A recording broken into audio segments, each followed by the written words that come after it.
Israel inside out में आसिम मुनीर के बारे में एक न्यूज़ जिसमें हेडलाइन है इजराइल के खुले समर्थन का नया दौर। न्यूज़ में ये लिखा हुआ है कि पाकिस्तान की सैन्य और कूटनीतिक रणनीति में एक उल्लेखनीय बदलाव के तहत जनरल सैयद आसिम मुनीर ने बढ़ते तनाव और व्यापक विरोध प्रदर्शनों के बीच इजराइल के प्रति खुलकर समर्थन व्यक्त किया है।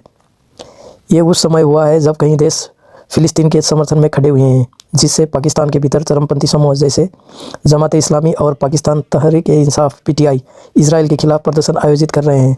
इन प्रदर्शनों के जवाब में जनरल मुनीर ने असहमति को दबाने के लिए सख्त कदम उठाए, जिससे उनकी शांति और स्थिरता के प्रति प्रतिबद्धता स्पष्ट हुई।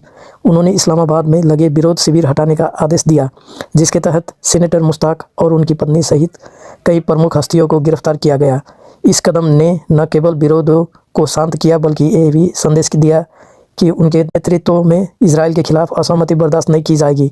स्थिति को और जटिल बना रहा है पूर्व प्रधानमंत्री इमरान खान का जेल में होना, जिससे पाकिस्तान की राजनीतिक खाई को और गहरा कर दिया है। खान की पार्टी पीटीआई इजराइल के कड़े विरोध में रही है। उनकी अनुपस्थिति में अधिक कट्टरपंथी धड़े सक्रिय हो गए हैं। ऐसे परिदृश्य में जनरल मुनीर की कार्रवाई को सैन्य अधिकार के रणनीतिक प्रदर्शन के रूप में देखा जा सकता है, जिससे ये सुनिश्चित हो कि अस्थिर राजनीतिक माहौल में सेना की पकड़ मजबूत बनी रहे।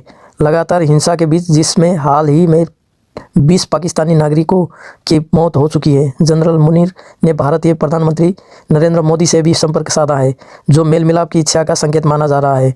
ये कदम इजराइल और भारत दोनों के साथ संबंध मजबूत करने की उनकी व्यापक रणनीति को दर्शाता है। साथ ही मुनीर ने पड़ोसी ईरान और अफगानिस्तान की चरमपंथी व्यवस्थाओं के खिलाफ कड़ा रुख अपनाया है और सीमा पर सुरक्षा खतरों को लेकर रोकने के लिए उपाय लागू किए हैं।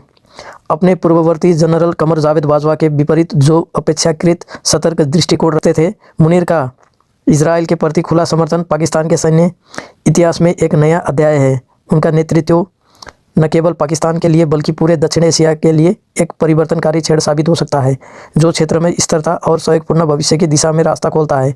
इस प्रकार वो क्षेत्रीय कूटनीतिक संबंधों को पुनः परिभाषित करने वाले एक अहम खिलाड़ी के रूप में उभरते दिख रहे हैं। पता चल गया होगा कि असल में इजराइल के एजेंट कौन थे पाकिस्तान के अंदर। आसिम मुनीर, शहबाज शरीफ, मरियम और ये जरदारी, इसके बेटे, जितने भी ये चोरों का गैंग है, सारे इजरायली एजेंट है।